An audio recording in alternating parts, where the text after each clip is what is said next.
नमस्कार दोस्तों, welcome to Sambhav education. This is Aryan Shukla. दोस्तों, शाम के 8 बज चुके हैं। जैसा कि आप सब जानते हैं, डेली शाम को 8 बजे स्पेशल रेलवे एनटीपीसी के लिए क्लास होती है। तो आज की क्लास में हम जीके का मॉडर्न पेपर डिस्कस करेंगे, जिसमें 50 क्वेश्चन होंगे। ये सभी टॉप के क्वेश्चन होंगे, इंपॉर्टेंट क्वेश्चन होंगे। सभी लोग क्लास को ध्यान से देखिएगा। जो एक्स्ट्रा फैक्ट आपको बताए जाए उनको भी ध्यान से सुनिए, बिकॉज परीक्षा में उनसे भी क्वेश्चन पूछे जा सकते हैं। गुड इवनिंग सभी को। गुड इवनिंग दोस्तों। चलिए शुरू करते हैं आज की क्लास। रेलवे ग्रुप डी के लिए भी क्लास है। ये डेली शाम को 8 बजे क्लास होती है। सभी लोग डेली सेशन को ज्वाइन कीजिएगा। इसका आंसर करिए क्वेश्चन नंबर फर्स्ट के लिए। बताइए दलाल स्ट्रीट कहाँ पर है। 4 ऑप्शन दिए गए हैं। इसमें बताइए कहाँ पर है दलाल स्ट्रीट। नई दिल्ली में, लंदन में, मुंबई, पेरिस। इस प्रकार से ऑप्शन हैं। तो ऑप्शन को पढ़ लीजिएगा, उसके बाद ही आंसर करिए। जल्दबाजी में आपको आंसर नहीं देना है। बहुत अच्छे दोस्तों, आंसर सभी लोग दीजिएगा। राइट या रॉन्ग आप लोग आंसर करिएगा। दलाल स्ट्रीट आपको बताना है निम्न में से कहां पर है। तो इसका right answer option number C होगा, मुंबई में। Yes, option number C correct answer है। दलाल स्ट्रीट जो है मुंबई में है। Option number C correct answer होगा। मुंबई के बारे में मैंने आपको कई बार बताया, महाराष्ट्र की राजधानी है मुंबई। 7 टापुओं के शहर के नाम से जाना जाता है भारत में मुंबई को। और भारत का प्रवेश द्वार भी कहते हैं मुंबई को। भारत की आर्थिक राजधानी मुंबई को कहा जाता है। बहुत अच्छे।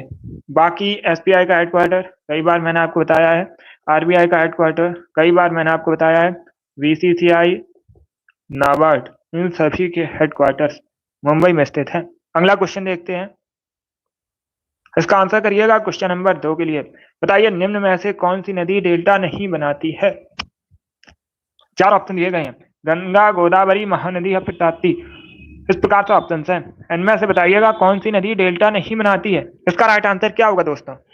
ये रेलवे की परीक्षा में पूछा हुआ क्वेश्चन है, तो सभी इसका आंसर करिए। प्रीवियस ईयर क्वेश्चन भी बोल सकते हैं। इसका right answer option number D होगा, Tapti river. Yes, option number D correct answer है। ताप्ती नदी जो है डेल्टा का निर्माण नहीं करती है। तो option number D correct answer है। ये नदी पश्चिम की ओर बहती है। ताप्ती, नर्मदा, ये नदियां जो हैं पश्चिम की ओर बहती हैं, अरब सागर में जाकर मिलती हैं। इंपॉर्टेंट क्वेश्चन है, कहां पर जाकर गिरती हैं। तो आप लोग याद रखिएगा, अरब सागर में जाकर गिरती हैं। बाकी गंगा, गोदावरी, महानदी ये सभी डेल्टा बनाती हैं। तो option number D correct answer होगा, ताप्ती करेक्ट आंसर है। अब इसका आंसर करिएगा क्वेश्चन नंबर 3 के लिए। जंग से बचाने के लिए लोहे पर किसकी परत चढ़ाई जाती है। इसका राइट आंसर क्या होगा दोस्तों। क्या पूछा गया, जंग से बचाने के लिए लोहे पर किसकी परत चढ़ाई जाती है। निकल, कॉपर, जस्ता या फिर एल्यूमिनियम। तो सब इसका आंसर करिए क्वेश्चन नंबर 3 के लिए। जिसने अभी लाइव सेशन को लाइक नहीं किया है, लाइक कीजिएगा, शेयर कीजिएगा। चैनल पर नए हैं, चैनल को सब्सक्राइब कीजिएगा, बेल आइकन को प्रेस कीजिए ताकि सभी नोटिफिकेशन आप तक पहुंच सकें। इसका right answer option number C होगा, जस्ते की। सी करेक्ट आंसर होगा। जंग से बचाने के लिए लोहे पर जस्ते की परत चढ़ाई जाती है। जिंक करेक्ट आंसर होगा इसका, ऑप्शन नंबर सी। इसका आंसर करिए क्वेश्चन नंबर 4 के लिए। प्रज्ञा पुरस्कार जो है किस भाषा में लिखी पुस्तकों के लेखकों को दिया जाता है। यह साहित्य के क्षेत्र में दिया जाता है। किस क्षेत्र में दिया जाता है। साहित्य के क्षेत्र में दिया जाता है। अभी आपको बताना है किस भाषा में लिखी पुस्तकों के लेखकों को दिया जाता है प्रज्ञा पुरस्कार। बंगाली, हिंदी, संस्कृत या फिर मराठी। जिसने अभी लाइव सेशन को लाइक नहीं किया है, लाइक कीजिएगा, शेयर कीजिएगा। चैनल पर नए हैं, चैनल को सब्सक्राइब कीजिएगा, बेल आइकन को प्रेस कीजिए ताकि सभी नोटिफिकेशन आप तक पहुंच सकें। तो सभी इसका आंसर करिएगा।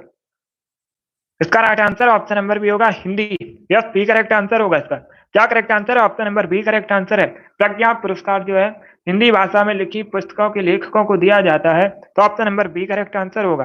अब इसका आंसर करिएगा क्वेश्चन नंबर 5 के लिए। राजनैतिक स्वतंत्रता राष्ट्र की प्राण वायु है, ये कथन किसका है, किसने कहा था। दादा भाई नौरोजी, बाल गंगाधर तिलक, अरविंद घोष, सैयद अहमद खान। इस प्रकार से ऑप्शन हैं। तो सब इसका आंसर करिए क्वेश्चन नंबर 5 के लिए। बताइए इसका राइट आंसर क्या होगा। इसका right answer option number C होगा, अरविंद घोष ने। यस, सी करेक्ट आंसर होगा। अरविंद घोष का कथन है राजनैतिक स्वतंत्रता राष्ट्र की प्राण वायु है। तो option number C correct answer होगा। इसका आंसर करिएगा क्वेश्चन नंबर 6 के लिए।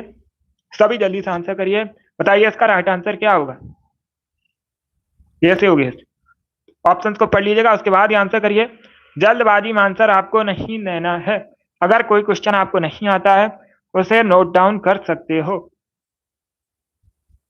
चलिए इसका आंसर करिएगा। अल हिलाल समाचार पत्र को किसने शुरू किया था? सभी जल्दी से आंसर करिए। बताइए क्वेश्चन नंबर 6 का करेक्ट आंसर क्या होगा? इसका right answer option number C होगा, अबुल कलाम आजाद। या तो option number C correct answer है। राष्ट्रीयता के प्रचार के लिए अबुल कलाम आजाद ने अल हिलाल नामक समाचार पत्र शुरू किया था। तो option number C correct answer होगा। अबुल कलाम आजाद भारत के पहले शिक्षा मंत्री थे। परीक्षा में क्वेश्चन पूछा जाता है भारत के पहले शिक्षा मंत्री कौन थे, उनका नाम क्या था? तो आप लोग याद रखिएगा अबुल कलाम आजाद। अगला क्वेश्चन देखते हैं। इसका आंसर करिएगा क्वेश्चन नंबर 7 के लिए। बताइए रेगुलेटिंग एक्ट कब पारित हुआ था? इसका राइट आंसर क्या होगा? सभी जल्दी से आंसर करिए क्वेश्चन नंबर 7 के लिए। क्या पूछा गया है पहले क्वेश्चन को समझिएगा। रेगुलेटिंग एक्ट पूछा गया है कब पारित हुआ था? 1773, 1771, 1785 या फिर 1795, 93, इस प्रकार से ऑप्शन हैं। तो इसका right answer option number A होगा। 1773 में रेगुलेटिंग एक्ट पारित हुआ था। Option number A correct answer होगा। अब इसका आंसर करिए क्वेश्चन नंबर 8 के लिए। अच्छा हुई होगी। सभी जल्दी से आंसर करिए क्वेश्चन नंबर 8 के लिए। बताइए ग्वादर बंदरगाह कहां पर है? ईरान, पाकिस्तान, भारत या फिर श्रीलंका?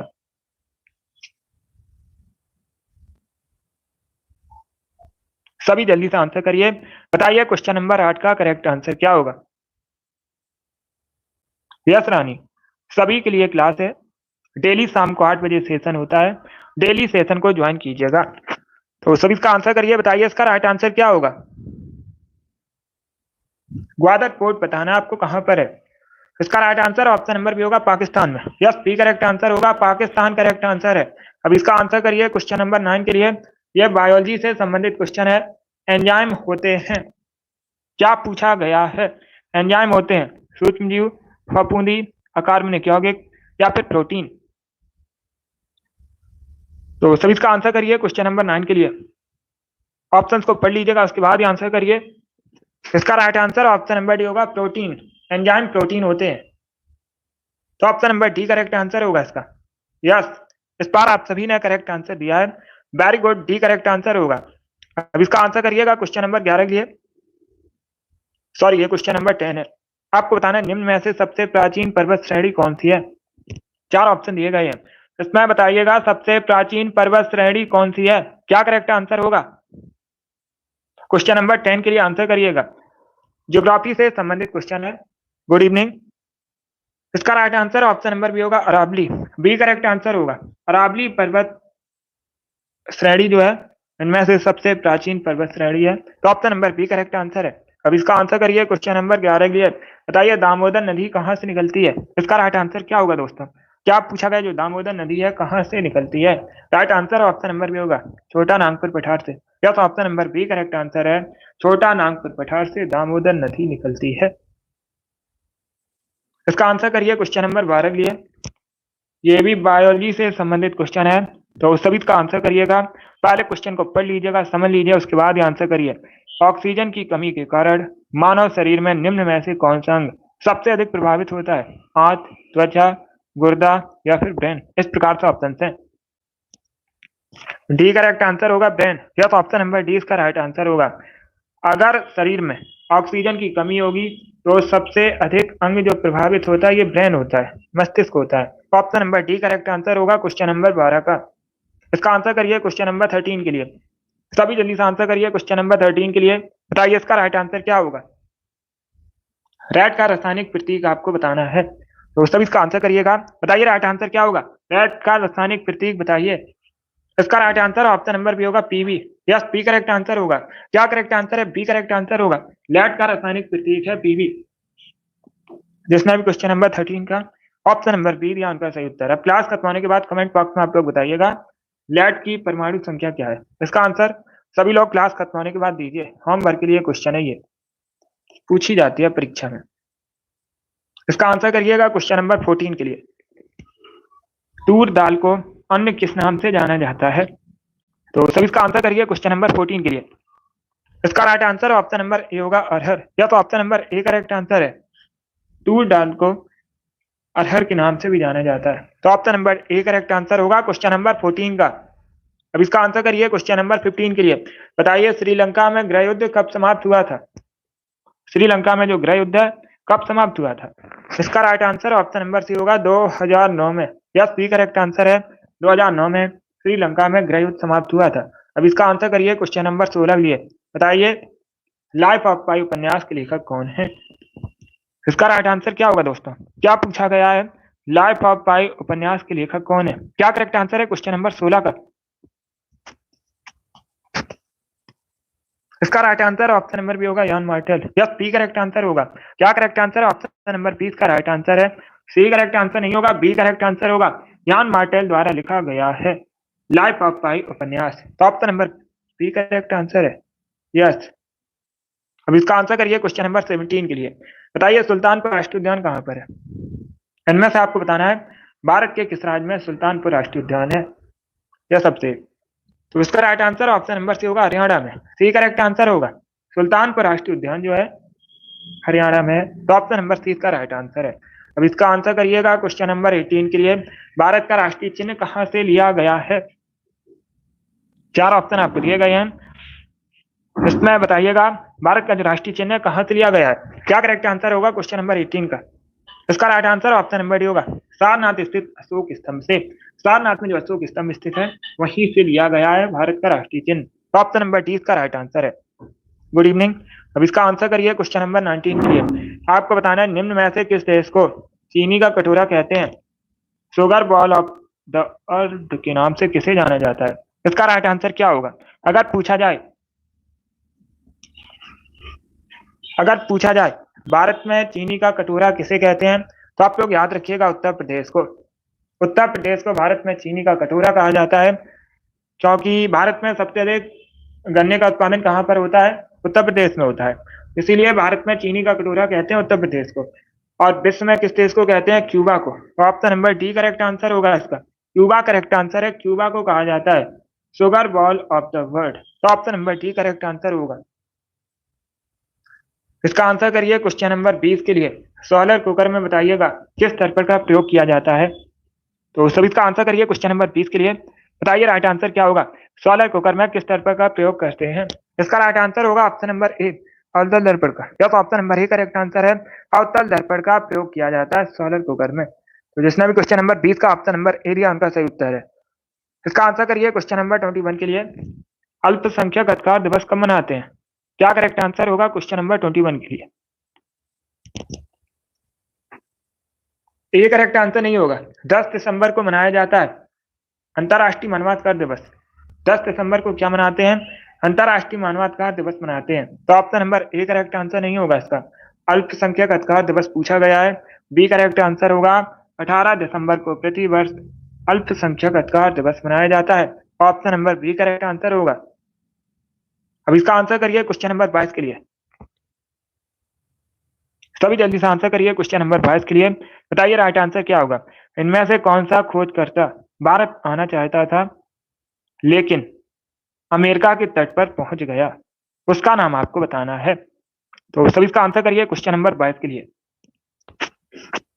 इसका right answer option number C होगा कोलंबस। या सी करेक्ट आंसर होगा। सी करेक्ट आंसर होगा इसका। आप लोग याद रखिएगा कोलंबस जो है ये भारत आना चाहता था लेकिन ये अमेरिका पहुंच गया था। तो option number C correct answer होगा। क्या करेक्ट आंसर है? सी करेक्ट आंसर है कोलंबस। ये एनटीपीसी की परीक्षा में पूछा हुआ क्वेश्चन है, प्रीवियस ईयर क्वेश्चन है। इसका right answer option number C होगा। अब इसका आंसर करिएगा क्वेश्चन नंबर 23 के लिए। बताइए मेडागास्कर किस महासागर में स्थित है? आंसर ऑप्शन नंबर ए होगा हिंद महासागर में। या तो ऑप्शन नंबर ए करेक्ट जो है हिंद महासागर में स्थित है। तो option number A correct answer है। इसका आंसर करिए क्वेश्चन नंबर 24 के लिए। भारतीय नाट्य संस्थान कहां पर स्थित है? 4 ऑप्शन दिए गए हैं, इसमें बताइएगा भारतीय नाट्य संस्थान कहां पर स्थित है? नई दिल्ली, लखनऊ, भोपाल या फिर पुणे में? नई दिल्ली करेक्ट आंसर होगा। नई दिल्ली में भारतीय नाट्य संस्थान स्थित है। क्वेश्चन नंबर 24 का option number A correct answer है। अब इसका आंसर करिए क्वेश्चन नंबर 25 के लिए। एसएससी की परीक्षा में पूछा हुआ क्वेश्चन है। बताइए भारत के किस राज्य में शास्त्रीय नृत्य शैली प्रसिद्ध है? सभी इसका आंसर करिएगा। जो शास्त्रीय नृत्य शैली है भारत के किस राज्य में प्रसिद्ध है? असम, हिमाचल प्रदेश, पंजाब या फिर तमिलनाडु? यस, ए करेक्ट आंसर होगा। मुख्यतः असम से संबंधित है। क्षत्रिय नृत्य शैली। असम भारत का राज्य है, कई बार मैंने आपको बताया भी, ये राजधानी दिसपुर है, आप लोग जानते भी होंगे। अगर पूछा जाए असम की ऑफिशियल लैंग्वेज क्या है, तो याद रखिएगा असमिया असम की ऑफिशियल लैंग्वेज है। और भारत में सबसे अधिक चाय का उत्पादन असम में होता है। मुख्यमंत्री कौन है वर्तमान में असम के? हेमंत बिस्वा शर्मा वर्तमान में असम के मुख्यमंत्री हैं।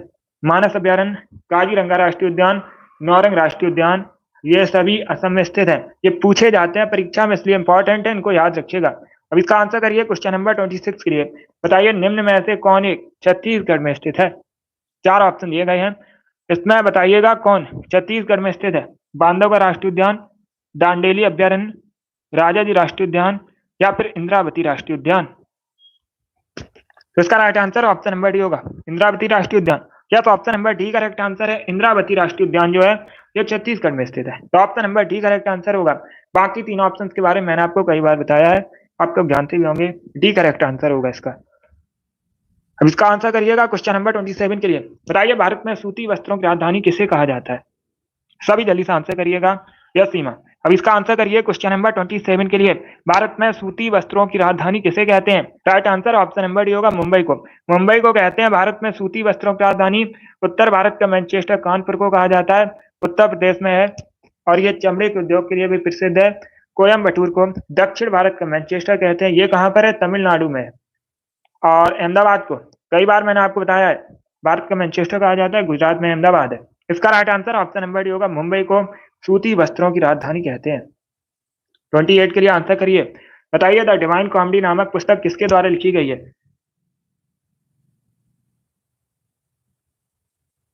सभी इसका आंसर करिए क्वेश्चन नंबर 28 के लिए। क्या पूछा गया है? द डिवाइन कॉमेडी नामक पुस्तक किसने लिखी है? Right answer option number C होगा, दांते अलीघिरी ने। या तो option number C correct answer होगा।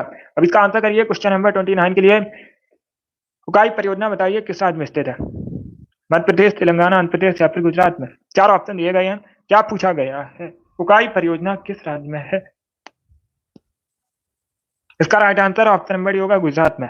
यस, डी करेक्ट आंसर होगा, गुजरात में उकाई परियोजना है, तो option number D correct answer. अब दूसरा क्वेश्चन और पूछ सकते हैं, आपसे पूछ सकते हैं किस नदी पर स्थित है? तो याद रखिएगा ताप्ती नदी पर स्थित है। ताप्ती या तापी एक ही नदी है, ताप्ती नदी पर स्थित है उकाई परियोजना, गुजरात में। अब इसका आंसर करिए क्वेश्चन नंबर 30 के लिए। 16 जाने माने महाजनपदों में से सबसे महत्वपूर्ण महाजनपद कौन सा था? उसका नाम बताइएगा। तो इसका right answer option number A होगा, मगध। क्वेश्चन नंबर 30 का option number A correct answer है। अब इसका आंसर करिए क्वेश्चन नंबर 31 के लिए। बताइए पन्ना का रंग आमतौर पर कैसा होता है? हरा, नीला, पीला या फिर लाल, इस प्रकार से ऑप्शन हैं। तो सब इसका आंसर करिए क्वेश्चन नंबर 31 के लिए। इसका right answer option number A होगा, हरा। या तो option number A correct answer है, पन्ना का रंग आमतौर पर हरा होता है, तो option number A correct answer होगा, ए करेक्ट आंसर होगा इसका। अब इसका आंसर करिए क्वेश्चन नंबर 32 के लिए। आपको बताना है निम्न में से कौन शब्द भारतीय संविधान की प्रस्तावना में है? 4 ऑप्शन आपको दिए गए हैं, इसमें बताइएगा कौन से शब्द भारतीय संविधान की जो प्रस्तावना है उद्देश्य का है, प्रियम्बल, इसमें शामिल है। न्याय, स्वतंत्रता, समानता, इस प्रकार से ऑप्शन हैं।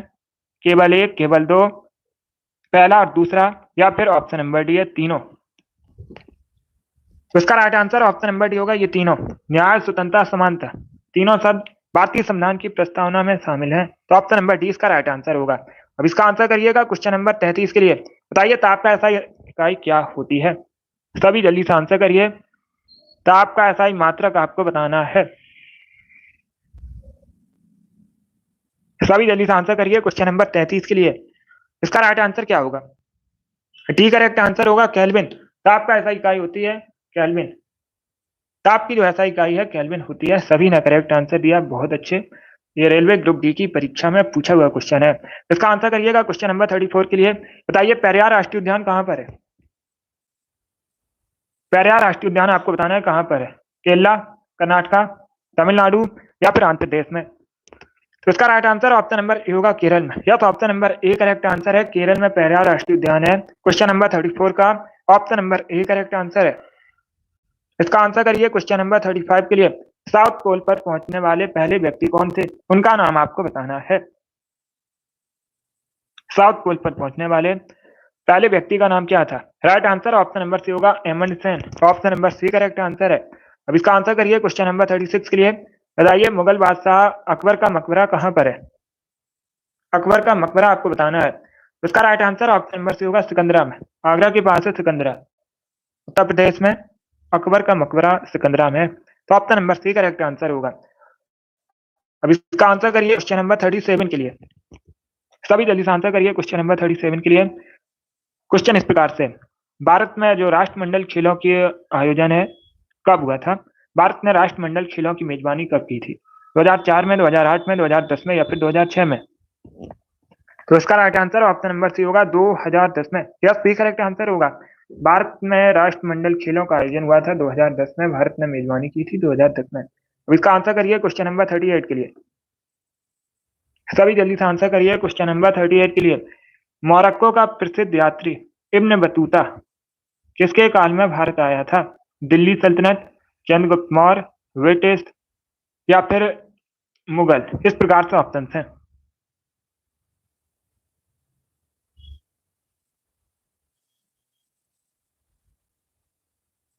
सभी इसका आंसर करिए क्वेश्चन नंबर 38 के लिए।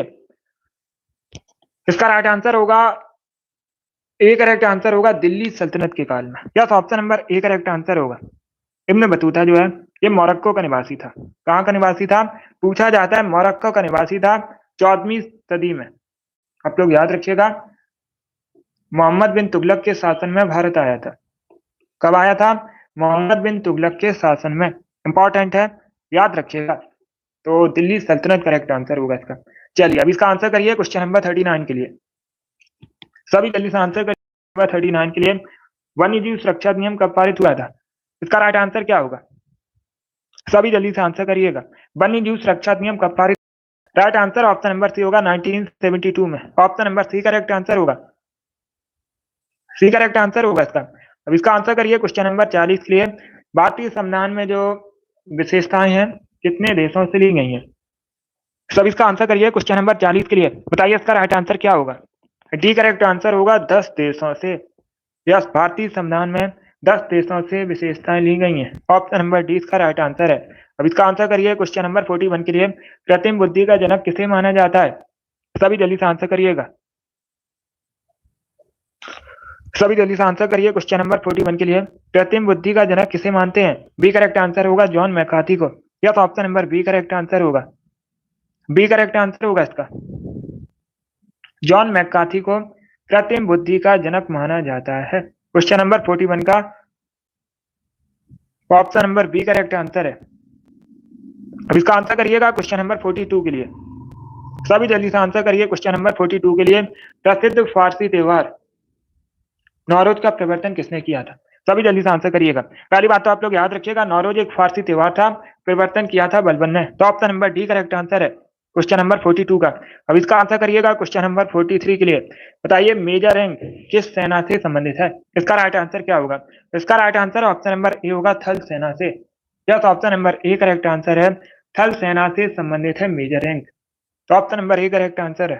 अब इसका आंसर करिए क्वेश्चन नंबर 44 के लिए। भारतीय संविधान में अनुच्छेद 312 किससे संबंधित है?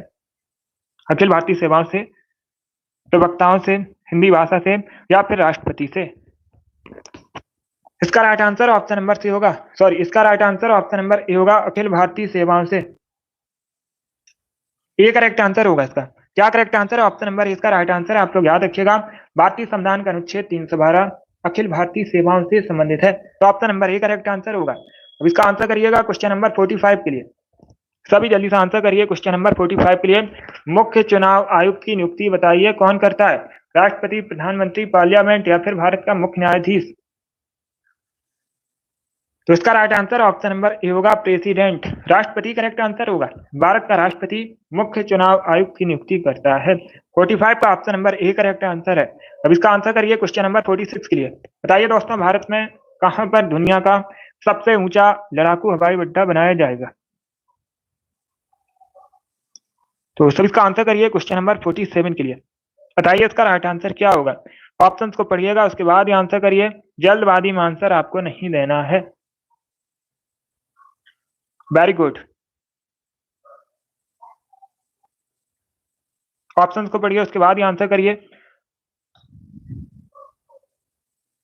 इसका right answer option number A होगा, लद्दाख में। Yes, option number A correct answer है। क्या करेक्ट आंसर होगा? ए करेक्ट आंसर होगा इसका। आप लोग याद रखिएगा, लद्दाख में भारत दुनिया का सबसे ऊंचा लड़ाकू हवाई अड्डा बनाएगा, तो option number A correct answer होगा इसका। बाकी आप लोग याद रखिएगा, लेह लद्दाख भारत का एक केंद्र शासित प्रदेश है। क्या है? भारत का एक केंद्र शासित प्रदेश है लेह लद्दाख। ए करेक्ट आंसर होगा इसका। अब इसका आंसर करिए क्वेश्चन नंबर 47 के लिए। सभी जल्दी से आंसर करिए क्वेश्चन नंबर 47 के लिए।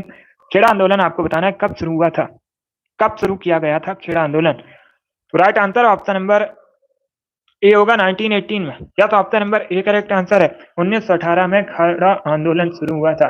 Option number A correct answer है इसका। अब इसका आंसर करिए क्वेश्चन नंबर 48 के लिए। मंत्री अपना त्यागपत्र किसे देते हैं? सभी जल्दी से आंसर करिए। मुख्यमंत्री आपको बताना है अपना त्यागपत्र देते हैं, प्राइम मिनिस्टर, राष्ट्रपति, गवर्नर या फिर विधानसभा अध्यक्ष को। तो इसका राइट आंसर होगा ऑप्शन नंबर सी, राज्यपाल को। यह option number C correct answer है। राज्यपाल को मुख्यमंत्री अपना त्यागपत्र देते हैं, सी करेक्ट आंसर होगा। अब इसका आंसर करिएगा क्वेश्चन नंबर 49 के लिए। बताइए महाबेली गंगा किस देश की सबसे लंबी नदी है? इसका करेक्ट आंसर क्या होगा? भूटान, भारत, श्रीलंका या फिर पाकिस्तान। इस प्रकार से ऑप्शन हैं।